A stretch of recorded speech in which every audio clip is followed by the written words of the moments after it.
All right, welcome to another edition of the Primetime Night Owls, as we're calling it. Although we're doing this like it's barely afternoon on Monday when we're doing this, but we are night owls, so it still fits. But Matt, first off, before we get into talking about the Colorado Buffaloes and coming off the bye week and all that stuff, how was your bye week?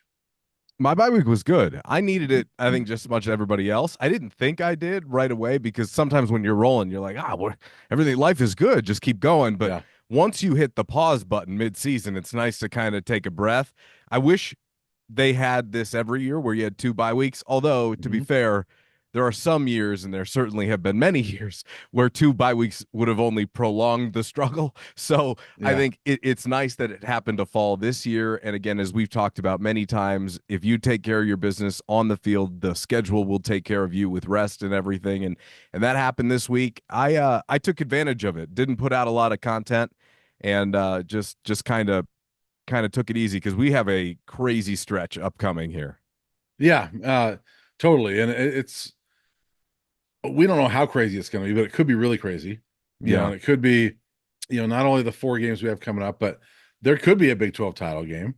There could be a Heisman ceremony. There could be college football playoff. We know there's going to be a bowl game. So, it could be really, really crazy. And so it was much needed. And, like Shador said after that Cincinnati game, he goes, "This came at a good time." I think it came at a good time for him. I think it came at a good time for a lot of the players to just kind of heal up a little bit and rest up. But it also came at a good time here. And I agree with you. I like to. I almost wish they would do it every year. Although you're right, when they're 1-11 or whatever, I I'd rather they just not have a bye week, just get it Yes, done. get it I'd over with. rather have a couple canceled weeks in a 1-11 season. But yeah, it came at a good time. I don't know if you can hear that. I got some absolute jabroni doing work in the suite next door. And, because I've been doing more radio stuff over the last few years, I transitioned what people probably out there don't know what I do on the side commercial property development, right? Do a lot of construction Yeah. and things like that, office buildings. And some guy, that they hired, I mean, this guy, one of those guys that you look at and go, why are you using power tools unsupervised as I walked out of there? Right. So if I've got to go running out of the podcast because I hear blood curdling screams coming from the other room, this guy's either put a drill through his hand or chopped it off with the miter. But either way, Yeah. the point was that's like one of my triggers in life is when I Yeah. see people doing really poor construction work, that just drives me nuts. Anyway, but Well, if so if it makes you feel any better, I yeah. can't hear a thing Yeah, good. Okay. of Well, what's that's going on all I over need there. to know. So That's all I I can need just to hear know. you. So Yeah, yeah. he was absolute. It was like a sauna in here. He had the garage door open. I go, look, you're not out there cutting anything. Why don't you just cut the garage door closed because you got the heat blast and he just no Yeah. idea. And I'm like, all right, buddy. Anyway, sorry. That's just All my right. Well, there's my moment. I get it. Hey, so speaking of bye week, Yeah. I tweeted this out the other night. The Colorado Buffaloes could not have asked for a better bye week. No. First off, the rest that we're talking about, but then you get Kansas State losing to Houston. Seriously, they needed Kansas State to lose at least once. I didn't think that was going to be it. I mean, Houston has been at the bottom of the Big 12 all year, most of the year. They lose that game, and then you get help from Texas Tech, who they play this week. They go up to Ames and beat Iowa State, and so now all of a sudden you look at the Colorado Buffaloes. It's like, oh, they've got a lot going on here. And then you throw in the fact that Travis Hunter was on the sets of Game Day and Big Noon Kickoff, promoting his Heisman campaign. So pretty darn good week. Oh, and let's throw in Nebraska lost to UCLA. So if you're a Buff fan, you couldn't have asked for a better Saturday of college football. Everything broke their way. They were waiting for the turn and it hit, right? That Yeah, was basically what it was. Texas Tech got that early lead at Ames, at Iowa State. They were able to come back late in the game. yeah, I'm kind of watching Texas Tech and going, man, this team reminds me a lot of Cincinnati. Feels like the Buffs have seen that team. hmm, And then you're watching you get that win, right? And you're like, oh man, okay. I mean, that's huge. There's one. yeah, You yeah, you needed one. Because for a minute there, after Oklahoma State blew it at BYU and then UCF blew it at Iowa State 2 weeks ago, you're thinking, man, the cards just may not fall their way. And then you just never know, which is why right. we play the games. And then here comes Houston, and I got my eye on it and going, oh, well, Kansas State marches right down the field to open the game and scores. I'm like, well, game's over. Right. Game's over. And they come through with Brock Hewitt on the call. Brock Yeah. Heward, he's CU's lucky charm. You know who's going to be on the call in Lubbock? Brock Is Heward. it Brock? Okay. It's All Brock. I right. texted with Yeah. Brock after the game. I sent him the 4-leaf clover. I said, "Hey man, as many games as Fox wants to give you, Buffs fans will be all behind because I think he was there for CSU, Baylor, and UCF, if memory serves. Maybe not Okay. Baylor. There was one other one. There was one other one. Oh, it was Arizona, Yeah. UCF, and CSU, if memory serves, or something like that. Either way, the point was is that he's done a few of them, and it's all broken their way so far. So every time Brock's on the call, it's a good thing. Yeah. Well, I tweeted this out earlier today that uh, the Buffs have been on, well, the next two are on Fox because they just announced today that the Utah game will be on Fox next week, which I think is going to be, might be Joel on No, it that will one. be Joel. No, So, that's a yeah, Joel. that's That's a Joel's Joel spot. game. So, Yeah. but under Coach Prime, they've been on Fox 6 times already. They're 5-1, and the only loss was that 48-41 loss to USC last year. So they do pretty Right. well on Fox. And so obviously it doesn't have anything to do with the TV station, all that. But It we doesn't? we're talking about all these breaks that CU got, but now they got to go take advantage of it. I mean, Yeah. they none of that matters if they don't take advantage of November and take care of business there. And it starts this week against Texas Tech, and it's a big one for them, and that's not going to be easy. Sold out stadium and Texas Tech. I don't know what to make of those guys. I mean, best statistically, the best offense in the Big 12 and the worst defense in the Big 12. And you look at them some weeks, you're like, yeah, they're beatable. And then you go watch them go up to Ames, and you're like, all right, that's gonna be tough. So, and probably like to your point, a little like Cincinnati, where you look at every week, you're like, yeah, they're beatable, but man, look who they're beating. Yeah, the one thing that I just have not been impressed by any other Big 12 school really is the way they throw the football. And Cincinnati gets in, excuse me, that's how much I consider Cincinnati and Texas Tech like the same team. Same colors, but they're built similarly. I Yeah, think Morton is a little bit better than Sorsby at quarterback, but Taj Brooks, Kiner, and Pryor, it's just not that big of a difference. Now, I think their defense was pretty stout in the run game, which is why they won in Ames, is what I thought it was at least. And I just think there's a lot of teams that haven't seen the passing attack that Colorado boasts because it doesn't exist in the Big 12 this year outside of the Buffs, and that's going to be a huge challenge for mhm. everybody. And they're kind of a Jekyll and Hyde team, just a little bit. Texas Tech to a degree. Now I've never been down there to Lubbock, but I hear the atmosphere is incredible down there. And look, I mean, as we've learned being back in the truck stop conference, the worse the town, the better the atmosphere, because that's all there is to do. We saw that in Lincoln, Nebraska. Okay, that's all these people live for is football on Saturdays. I assume it's the same way down there in Lubbock. It's that, or for the love of God, Prairie Dog Town, which is one of the top-rated tourist attractions in Lubbock, which I will not be visiting when I get down there later this week. You But said you were going to go there. no, I'll just go across the street to the field out here, walk around. I'm in All right, Prairie Dog Town. There's no need to do that. all Although right. the lemurs, I mean, if you get in early enough on Friday, maybe go hang out with the rescued lemurs. Yeah, we'll see what happens. Yeah, Anyway, I the mean, point was yeah, is I think that look, it's again about Colorado to me more than it is about the other team. Meaning, if you right. bring your A game, you play up to your capabilities. Colorado should win this game, in my opinion. And again, it comes back to how well does the coaching staff this bye week get everybody dialed back in and ready to go and locked in, because we heard Coach Prime kind of lamenting they had maybe a little bit too much time to themselves for the first bye week. So let's see if the intensity's ratcheted up, because the one part about this game I will say is that we talk about the Big 12, and the one thing that we've mentioned is that, yeah, okay, there's been a handful and a good amount of players and coaches on this team that have experienced success late into a year, but there's also a good amount of players that haven't. So how do Right. those guys handle the noise getting louder, right? Whereas last year you may have started on 10. You didn't quite start on 10 this year. You started on maybe like a 6.5, 7-ish, right? And then maybe it's kind of been at like a 6 like the whole time, maybe a 7. Well, you got a chance for this thing to be bigger than it was at the start of last year. At least I would think so, because Colorado's more for real, although it seems the more real they are, the less buzz there is, because maybe that's just the people who Right. like the program and don't like the program. Either way, you're right. They've set everything up perfectly. Everything is set up perfectly for them to this point. They got bailed out of the Kansas State loss. That's what the Houston game essentially was that was your okay, we got one back. Here's your Yeah. second chance now. Now Yeah. they need a little bit more help. It would be Nice if Kansas State could come through and beat Iowa State, but to your point, Colorado's in a good spot, and it's just about sticking with that 1-0 mentality and locking in on a week-to-week basis. You just can't afford to get ahead of yourself here. Yeah, it's an interesting point you made. With the better they are, it seems like people aren't as interested. Their last two games have been their lowest rated TV games of the season.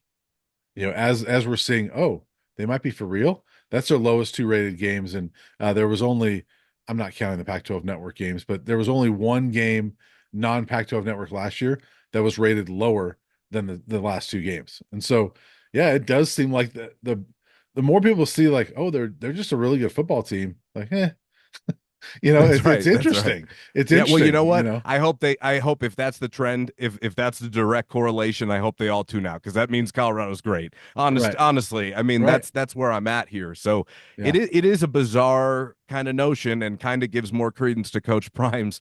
Everybody's watching to see us fail. That's the type of thing, and our us against the world mentality. Yeah. But it's interesting. You look at like the Arizona game, like Fox wanted it, like we want middle of the day, we want this game, and it was, I mean, it was the lowest rated, barely topped 2 million viewers, which is a lot for CU in the past, but Yeah. yeah, that it barely topped it, and then Cincinnati was just a little bit over that, and so um, you can't even blame the kickoff times because Arizona was a prime kickoff time for viewership. So it's interesting to see what's happened in that regard, but this team just keeps playing good football, and like you said, as long as they keep doing that, who cares who the viewers are? Just keep going, and they're going to get to some games with some big viewers. And so it's going to be a fun November, Matt, because there's a lot of good football games coming up, and it'll be interesting to see, sticking with viewership, what that looks like, because after this week, every team they play down the stretch has been disappointing. And so do people, you know, Yeah. the Utah game's on Fox, but do people, Utah's not what they were. If they Yeah. were, that would be a really highly viewed game. But people want to watch that Utah team. Are people going to want to watch Kansas or Oklahoma State the way they're playing? So it's interesting to see what that'll look like in November. Yeah, it definitely is. And I was hoping to get College Game Day back here this year. I know we talked about that, and I was hoping to get it. Well, Big Noon swooped in and picked up, the Utah game, essentially. That's it's going to be at 10 a.m. on Fox. Where do you think Big Noon's going to be? Big Noon's going to be in Boulder. That's what Well, they're going to depends on I how would this week assume. goes, I think. I'd be pretty shocked if Big Noon wasn't in Boulder with the 10 a.m. game. If it's Joel and Gus and they're not going to be Yeah, there, I'd be pretty surprised. I would too. But However, like, if they lose this week, then no, you're right. I and mean, make they it up might somewhere be. else.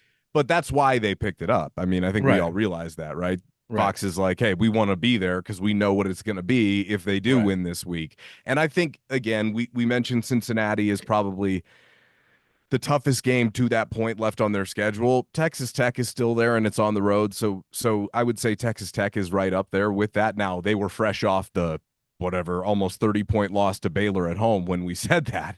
Yeah, However, you kind of look at it, and if that team is capable of losing to Baylor by 30 at home, I feel pretty comfortable about Colorado's chances given that they've recovered and rested this week, which I would hope right. that they have. I'd hope they have some of these guys that were dealing with ailments when we kind of last talked to them. I'd hope they were kind of recovered, Shepard and Shadur and Travis a little healthier, et cetera, et cetera. And then, go from there. And if you're locked in with a good game plan and focused, and which I believe that Pat Shermer is dialed in this week with the game plan of evolving and refining it. And yeah, we'll see what happens. Yeah, yeah. Great question about you, by the way. Yeah, Mm. that's why I don't know what Texas Tech team is going to show up. I mean, I think we were in the press box at Arizona when they were losing to Baylor, right? I I think wasn't. I that's, was on the field at Arizona. well, I think that's where, yeah, well, I think that was the week, but Yeah. yeah, 59-35, at home to Baylor. It's like, is it that team or is it the one that goes up to Ames and beats a top 10 team? So, I don't know which Texas Tech you get, but that's why I feel good about a game like this, is because I think Colorado, you know what you're getting every week, and Texas Tech, you don't. And so I like the team that you know what you're going to get every week. And so I think the Buffs are just playing good football. I think Shermer's got that offense going. I mean, he and Shador clearly click. I was just writing about that today. That the two of them click and get along. And I remember when he was first named the full-time offensive coordinator, there was just so much like, ugh, among CU fans, like, Really? Like they were really hoping that there was going to be somebody else that came in and ran this offense, and there was just a lot of kind of disappointment that he was the guy. Well, I think he's just been the perfect fit for Shador, and I liked your question last week because um, I, and I loved his answer even more because he talked about he really took it and said, yeah, we actually are evolving and refining certain things. And as I was writing about today, they've really, in my opinion, Matt, they've kind of refined the passing game. Yeah. Week to week, that's kind of refining that part of it. That's what Shador does. And then they've evolved as more of a running team. Um, 2 times in the first 14 games under Coach Prime, they rushed for 100 yards. They've done it now for the last 6 under Coach Prime. So, they're evolving into that team that, yeah, we can run the football. Yeah, they're evolving into a team that's more balanced. They're Yeah. evolving into a more Mhm. mature team. They're Yeah. evolving into knowing what they do well and what they don't do well. And to your point, they're refining the passing game. We're not going to put Shador in a position where he's got to wait 4 or 5 seconds for routes to develop deep down the field because he doesn't Yeah. have that kind of time. We'll pepper Yeah. those in, but we're going to focus more on our quick game and chunking and staying in second and short and third and short and move the ball down the field. It was interesting. I was watching the well off video, the first practice back from the bye week, and Coach Prime challenged the coordinator specifically to be better between the 30s. He said, look, I feel very comfortable on both sides when we get to the red zone. And I think that's a good thing to bring up because in the second half of the last few games, Arizona and Cincinnati, even with a lead, Colorado's focus wasn't where it should have been. And down the stretch, if that happens to you, that's how you start playing with fire and leaving the door open for a team to come back. And you've got to be better. And it's interesting, actually. I was listening to Shador's podcast, and I think it was Justin Mayers he had on there, and there was some fan question they had, like the two legendary podcasts, by the way. Give those guys some support. There was some question like Shador said, "Hey, when we're up a couple of scores on the sideline, are you having like a regular conversation, or will you let your mind go somewhere?" And Justin's like, "Yeah, sometimes, if we're up, maybe it'll be easier." And Shador's like, "That's why we never put up 50. That's why we Yeah. don't." And he was Yeah. joking, but it's like the line from Seinfeld, like with every joke, there's a shred of truth to it, like the Hmm. Bavarian cream pie joke in that episode of Hmm. Seinfeld. That's essentially, I think, what Shador was talking about. It's like, no, we gotta lock in, and I think coming down the stretch, Justin Mayers, that's a guy at UTEP. I mean, correct me if I'm wrong, but what has he been? Has he played for much? I don't think so. I Yeah, don't think I mean UTEP has done much. that's the type of guy that I talk about when I say there are Yeah. plenty of players in that room that really Now I'm don't know what curious. success looks like. Now I'm curious. I'm going to look it up as you're Yeah, talking. please do. Please do. So I think it's a good point, Brian, that you bring that up. And look, this is an afternoon kickoff, probably the last normal time of the year, depending upon what time Kansas gets slotted at, as Utah got 10 a.m. and Oklahoma State's 10 a.m. So I am really looking forward to it because this is, as we talked about, here we go with the home stretch, Brian. Here we go. I mean, you got 4 more Yeah. games, and I just hope that the noise doesn't get too loud and the other stuff doesn't get too distracting because Shador and Travis, I guarantee you those guys are thinking about the NFL. I hear Shador Yeah. talking about it in the well-off videos. I hear Travis talking about it on his podcast. Where should I go if I go to the Patriots? Should I get 12? There's a lot of other stuff going on. If your focus isn't solely here for these next 4, they can trip up, even Yeah. if they're better than a team. So I just think it's one of those situations where you never, and as I look back on it in my own life, you never get this time back when you're innocent and younger and real responsibility isn't on your plate yet and you don't have to be accountable for every last thing because hey, you're just in college. Mhm. Enjoy that time. I mean, you'll have the rest of your life to do all that stuff. Now imagine when you're sitting there with crazy NIL deals and your ability and at the drop of a hat to just go anywhere you're itching for that. I know I would have Yeah. been at their age, so I'm not Yeah. blaming them for that. It's just, hey man, this is a really special. You got 1 month left, or 2, maybe 3 if you're lucky. So savor it. That's kind of what I'm Yeah. saying. UTEP, by the way, Justin Mayers went to one bowl game. Okay. 2021, they were 7-6 Okay. and Well, I mean, lost in the Mexico Bowl. So yeah, so not a lot. They were a 7-5 team that lost their bowl game. So yeah, but it's going to be interesting to see how this team handles success. We saw them last year not handle failure very well, and once things started to fail, they couldn't get it back and they lost their last 6. How do they handle success? I think that's going to be a big key for this team. I I don't worry about Shador and Travis, although no. you bring up a good point about there can be distractions for those guys too, because it's human nature. And there can be a little bit of that human nature of looking forward a little bit. I don't worry about them very much, honestly, No, me but neither. there is that human nature part of it. There's other guys that might be thinking NFL too when they really shouldn't be quite yet, but they might be thinking that. There might be some guys that a game gets bigger. It's like, oh man, this is for a conference title. They don't show up and play well. And so I'm curious to see how this team handles success. And um, I've talked a lot about comparing this team to 2016, mainly because that's the only other good football team we've covered. But there are a Right. lot of similarities between the two. And one of which is like, I think this team and that team were both very good at, we're looking at this week. That's it. 2016, that's how they won the Pac-12 South, is they were very good at, we're looking at this week. We're not looking at a Pac-12 South title. We're looking at, we got to beat Washington State. We need to beat Utah. We've got to beat whoever they have in front of them. This team has been good at that so far. I'm curious to see, how that continues, and it's got to continue, because if it doesn't, you're right, they could get tripped up. I think they're better than every team on the rest of their schedule. And somebody said to me, like, a friend of mine texted me and said, "Can CU go 10-2?" And I said, "They should." In my opinion, they should win the last four games because they're better than each of the four teams. And so I think if they lose, uh, I think that question would come into play of, did you overlook a team and were you really focused this week? And I think that they better show up focused in Lubbock, or else that they're going to get beat. 100%. And I think that's a really good point you bring up. Coach Prime has done an excellent job, even dating back to last year.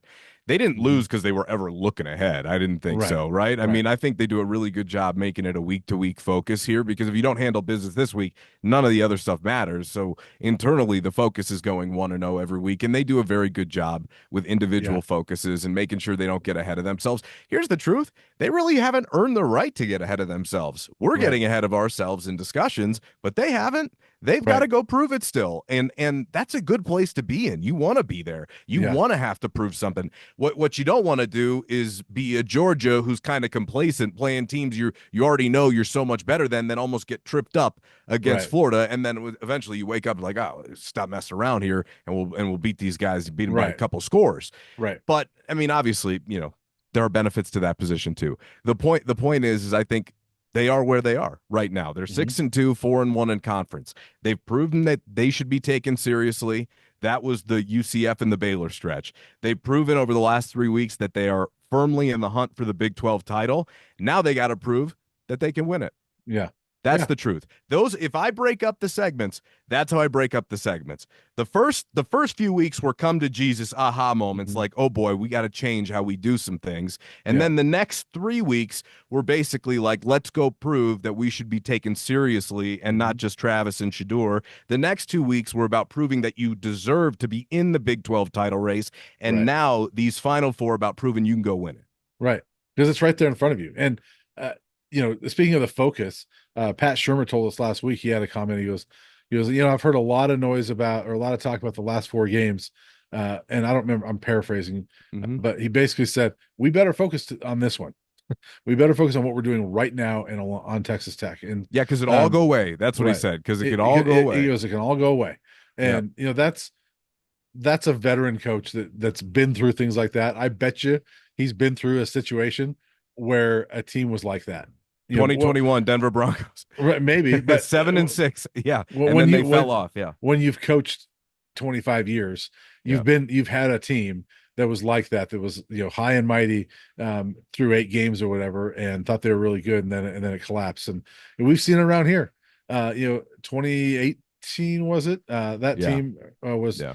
5-0, and obviously their best player got hurt, but it collapsed from there. And so I remember talking to a coach on staff. I won't mention who it was, but we were talking when they were 5-0. Like, yeah, now bowl game. I won't be around the family. Bowl game. We at some point in December, because all the practices and everything. They never got there.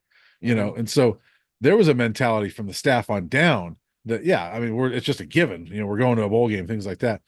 This team can't get ahead of Mm-mm. themselves. To your point, you're right. They have not earned that yet, but they've got a great opportunity to go out and seize this and say, fine, you've opened the door, we've come in, we're in this race, we're going to go get it. And that's what this month is about is we're going to go win these 4 games and let the chips fall where they may. And, hey, maybe they don't get the help and get in there, but they got to do their part. And I think that this team, I love the leadership they have with Shador and Travis. It's more than those guys. Cam Silman Craig, I think, will be that way. Levanta Bentley, I think, will be that way. And frankly, the coaching staff's going to be that way too. So I think if they listen to their leaders, I think they'll be fine. Yeah, they're certainly built for it. And that is my biggest probably comparison to the 2016 team is the leadership tent poles at every position. Yeah. Every position room, Mhm. every group, Yep. except for maybe, I guess, tight end and running back, have that guy that I believe in as like a leader. And I think tight end and running back have a bunch of good people in it. It's not like they're just kind of like, greenhorns who don't really know what they're doing. It's maybe to a different degree when you look at the running backs and maybe even the tight ends, but I would say they're surrounded by enough good leaders that really negates even needing that at Yeah. that position group. Let me add real quick. I don't want, Yeah, sorry to interrupt you, but no, you're fine. I would say that I agree with you, although part of that is that we just don't know the tight ends or running backs very well. And so That's there true. might be a good leader in there, but I don't remember the last time we talked to I a guess tight end. Charlie, yeah, if you want to And put him in Charlie's that a good category. leader, Yeah. but yeah, I think it's partly we don't know those guys as well. But yeah, go ahead with your point. Sorry. Yeah. I think the point is like guys who are established producers and leaders Yeah. who are playing like Right. every Right. down snaps, that type of thing. You Yeah. have that. I'd throw Shiloh in that mix. I'd throw Cameron Silman Craig in that mix. Like there's a bunch of guys I'd put in that category. So we'll see how it plays out, Brian. I kind of get back to you got to do what got you here, which is really, as you brought up, the individual focus, just Yeah. going 1-0 each week and let all of us worry about all that other stuff. And as we have said since they lost the Kansas State game, if you get to 10, the rest takes care of itself. Yeah. Let that be your focus, going 1-0 to get to 10, and then go from there, and then deal with whatever falls into place after that. Right. Because look Yeah. at this weekend. That's a perfect example. Take care of your business against Cincinnati. Hey, man, you don't control anything that happens over the weekend. You're on the Right. bye week. Right. Things Yeah. fall into place. Yeah. That's kind of how life works if you handle yourself. And Sometimes. and this last weekend, yeah, it is a great example of why they better come ready to play. And Yes. really, you look at every week of the pack of the Big 12, and it's been that way. I mean, there's been some crazy games throughout this season in the Big 12, and so if Houston can beat a Kansas State, Colorado can lose any of these upcoming games. But I just think that they're better than every team on their schedule, and it's right there for them. It's gonna be a lot of fun. And that's the other thing. It's like when you know that you are better than the other team, if you leave that on Yeah. the table, it hurts so much worse, which is why the Kansas State one, I think, hurts. And which is Right. why you watched Kansas Mhm. State play Houston. Kansas State didn't look like some great team. They're a solid team, which is Right. kind of what we said coming out of that game. They're not a Right. great team. CU beat themselves by the way they played and some of the mistakes they Right. made and how Yep. they missed tackles defensively, right? They beat themselves and they still Yeah. should have won that game. I think Right. Colorado has proven they belong with the rest of the class of this conference. But just because you've shown that doesn't mean that it's a given or it's guaranteed next week. You've got to Right. show it on a week to week basis. You got 4 more of them. And again, it's got me really reflective thinking back to, you know, you miss opportunities here, the rest of your life. You've got a brotherhood with your team and you're going to be talking about, man, why that year we should have won the Big 12. That was the Yeah. year we should have done. We just blew it. Like Yeah. those are the conversations you want to avoid like the plague. And I know Coach Mhm. Prime feels very similarly because that's the mentality of a competitor, of a winner. Your wins, okay, you remember them, you celebrate them, but it's your losses that stick with you just way more and Yeah. eat at you, which is why, we even talked about it, how it would take a little bit longer to get over the Kansas State game. Well, you got that game back.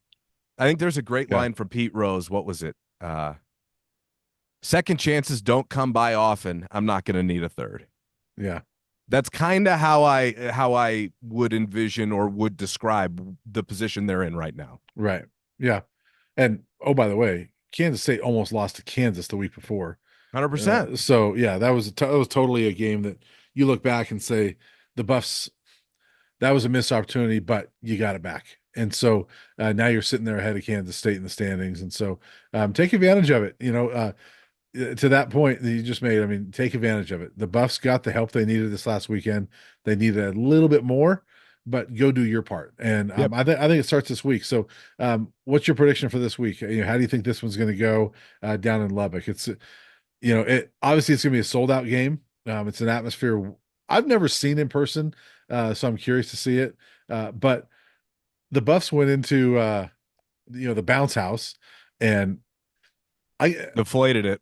yeah deflated it, but yeah, that's funny.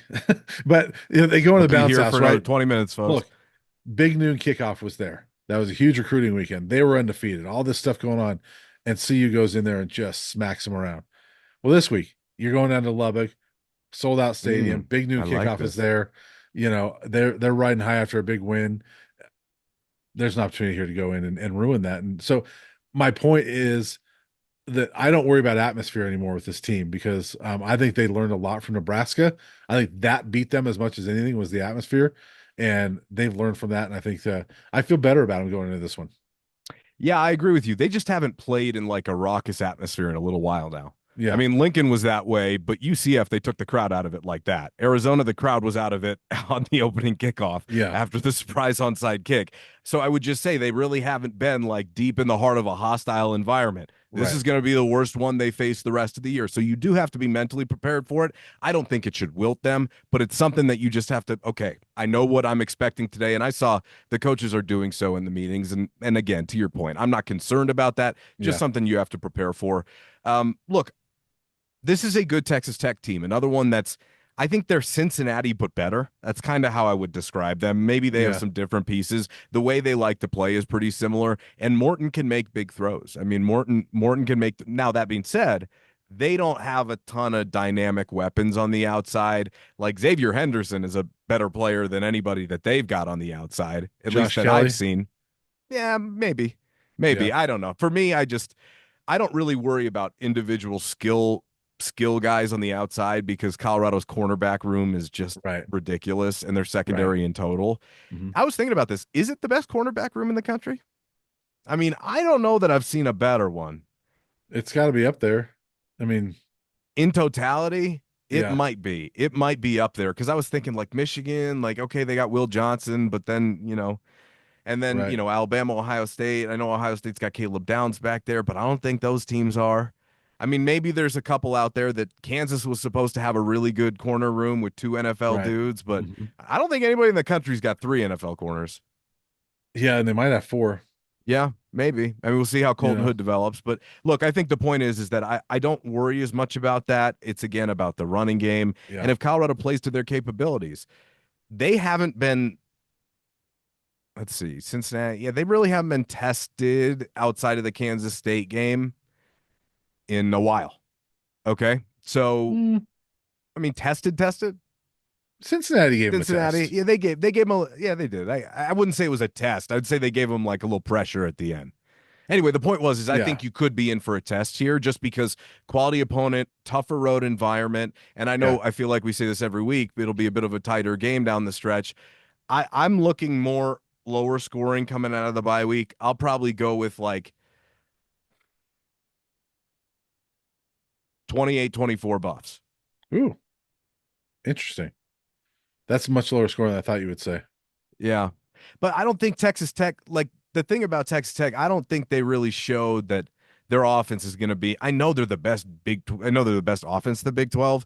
It surprises me based upon some of their recent form a little Yeah, bit. If you can control that running game, I don't think they should score that much. right. But they got the worst defense in the Big 12 too.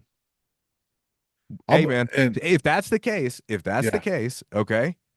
And I recognize that. I just think coming off the bye, you might not be as sharp as you were heading into it.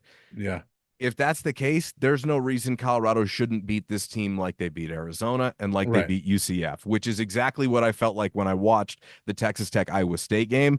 But you just have to factor in and I feel like I'm going to cheat on the other side of the margin. I'm going to round down Right. from where I would feel Hmm. like after watching that just cuz you're off and maybe the rhythm isn't there. So for Yeah. me, give me 28-24. And if they win by more than that, I've been picking close games all year and the last few they've been winning by much more than that. So I'll be good with it. See, I'm looking at Texas Tech scores. This is why I don't see CU going under 30. Okay. Abilene Christian put 51 on them. Washington I State forgot about that. put 37 on them. Yeah. Uh, North Texas 21, Arizona State 22. Cincinnati put 41 on them. Arizona stinks. They only had 22. Baylor put 59 on them. TCU put 35 on them. Yeah. So No, I know. I watched. I mean, I've watched a lot yeah, of those games. I think the Buffs win this game. I think they're going to come out firing on offense, and I like what they can do there. My bigger concern would be if the defense. I know the defense is good, but can they hold them down in their place? That's my bigger concern. So I like the Buffs scoring 34. I'm going to go Texas Tech 28. Okay. Hey, man, sign me up for either one of them and sign me Yeah, up for a bigger double-digit win. I'm right, just here to tell you that down the stretch, it doesn't get easier. Like it's right, just everything ratchets up. And so right. even though, it feels that way now, hey, I'm not going to lie to you. The thought occurred to me watching Texas Tech and Iowa State. Hey, if this is what Iowa State has next weekend, see you should win by like 17 points. Yeah, However, I am just adding in a little bit right. of cushion there just for, hey, late in the year, you're coming off a bye, going to a what should be a hostile road environment. Not saying it's going to rattle them, but you have the deck stacked against you from that perspective, so go prove it. Yeah, And hey, man, it doesn't mean I don't believe in them any less, or I just think I got plenty of respect for Joey McGuire in that program. I mean, I think right. Coach Prime probably knows him pretty well. He's coached high school ball in Texas for ages. Well, yeah, and he coached Bucky, Though you that know, too. So yeah, and he knows him so pretty well. yeah, I was watching Forgot Joey's that. watching Joey's post game the other night, and he talked about that. He goes, "I'm looking forward to playing against a really good friend next week." Yeah, Coach Prime. So I think they know each other very well. They spoke. I remember at Big 12 Media Day in Vegas, they both that's spoke right. He did. very highly of each other. I went to Big 12 Media Day last year, 23, and McGuire talked about he was excited about having Coach Prime in there. He talked about Bucky coaching him in high school, I believe. And so, yeah, I think I think there's a lot of respect between the two coaches. Um, so Coach Prime knows that they're going to come ready to play. And the other Hmm. thing too is, as we talk about these teams, Matt, that it's the same way you mentioned. You keep comparing Cincinnati. I feel the same way about Texas Tech in this regard. In that, when I look at these games, we're talking about all the things that's in front of CU. Well, those things were in front of Cincinnati too. Those things are in front of Texas Tech too. Hmm. Because Texas Tech winning that game, now all of a sudden they're sitting there, they're a half game back, one game back in the loss column to CU. So now you win this game, and now Texas Tech is a top three team in this conference and has a shot to go win this conference. So everything Yep. is out there for Texas Tech as well. They're going to be motivated by all that. This is not facing Arizona, which Right. was on its way down and obviously keeps plummeting. This is gonna be a tough matchup because Texas Tech has a lot to play for as well. I just think Colorado's a better team. It's gonna be a fun game down there. Yeah, I'm looking forward to it. I really am. And this is a big one. Like I said, show that you can finish and show that you can close and show over this home stretch here that you're a Yeah, team that can win the Big 12. And if you do, it'll be a hell of a November. You're going to yeah, have a great holiday season, everybody, if that's the case, because everything else is going to be a whole lot of fun too. yeah. It's gonna be a lot of fun. And yeah, one of the things is when I was at Big 12 Media Day, there was a moment where you're kind of waiting. There's not a whole lot going on. CU's people weren't around, and you know I can't remember which team was at the podium, but they didn't play CU, and so I wasn't really that interested in it. And all the Texas Tech guys were just kind of sitting there, and so I just went up and said hi to them and chat with them. Great guys. Morton was one of them, and I can't remember who all was there, but one of the offensive linemen was there. So I did ask them, and this information is more for fans that are going out there. I said, "All right, give me a place that I got to go eat in Lubbock," Oh boy. and they all said Evie Mae's Barbecue. All of them Evie? said Evie Mae's. And Okay. they said it's the best place. And they said you got to get there early, and the lines are long. Yeah. But This it's is the one or two restaurants in Lubbock. hey, Lubbock's a big town, man. There's like 200,000 people that live there. So, uh, but they did say so for Buff fans out there, if you can get there, Evie Mays was the one that all the players like quickly said, yeah, that's the one. all right, I got two things before we're done. The other thing is, look, if I see Texas Tech tweet out that their recruiting section is sold out, I'm going to feel pretty good about it because that would be three straight true road opponents that you Right. go in and do that to. And then you So start looking up, okay, which Texas Tech recruits are coming to Colorado? that's right. Only a little bit spoiled now. But okay, so Yeah. that's one of them. And then number two, in the comments, I know we've got a lot of old Big 12 Buff fans that watch this show. Drop your recommendations for Lubbock, okay? Please. But not just Evie Mays, whatever else there is to do down there. Please let us know because I'll have a little more time than you will down there. You might have to deal with the snow getting out there. I was reading this forecast a little bit later in the week. Yeah. Yeah. Hopefully not. The other thing Mhm. I'll ask fans in your comments, if we have some old Buff fans there, if you have a favorite memory of a CU Texas Tech game, throw it in there Yeah, that'd be because great. they've only played 10 times. I think it's 5-5, but it was all during that Big 12 era. And a lot of it was Mike Leach, and the Buffs kind of had their number. I'll give you one real quick. I was not the Buffs beat writer at the time. I was not really covering CU, but we had a Buffs beat writer at the Longmont Times Call where I worked, and I was the sports editor and did a lot of high school sports and some college and some NFL things like that. Um, but our Buffs beat writer, I think he and his wife had a baby or something like that, and so I had to cover for him one week, Mm. and it was Texas Tech, and it was the CU. I think it was Hawkins' first year, 2006, and they were like 0-6, and they play Texas Tech at home, and they looked phenomenal. And I'm like, how is this team 0-6? And they just I don't know what the final score was, but they looked really good. Like there's no way this is an 0-6 team. And that ended their losing streak. And so that was the first that may have that wasn't the first CU game I ever covered. It was one of the first ones I ever covered Hmm. was Texas Tech and CU beat them. So there you have it. There you have it. I'm glad you shared. Yeah. Yeah. Meaningless information, but hey, it's my podcast, so I can say whatever I Hey, want. hoop season starting up too. Shout out to Yeah. both those teams. Yeah, and we got to get out of here because I am heading up to Laramie to go Mm, watch the women's team tonight. mm, Which talk about tough environments. I don't know if you've ever been to a game up there, Matt, but mhm. it's actually a tough environment up in Laramie, and it should be. I don't know if I'll watch the men's game, but it's a double header, so the men play right after the women, so that'll be kind of fun. You remember what I said about the really bad towns and the really good fan bases? I think that applies to Laramie too. I just want to point out that Matt's the one calling all these things, all these places, bad towns. I've never said that. That's Matt. That's my last contribution for the week. All right, have Matt, we'll, fun. Drive safe up there, buddy. we'll see you this week.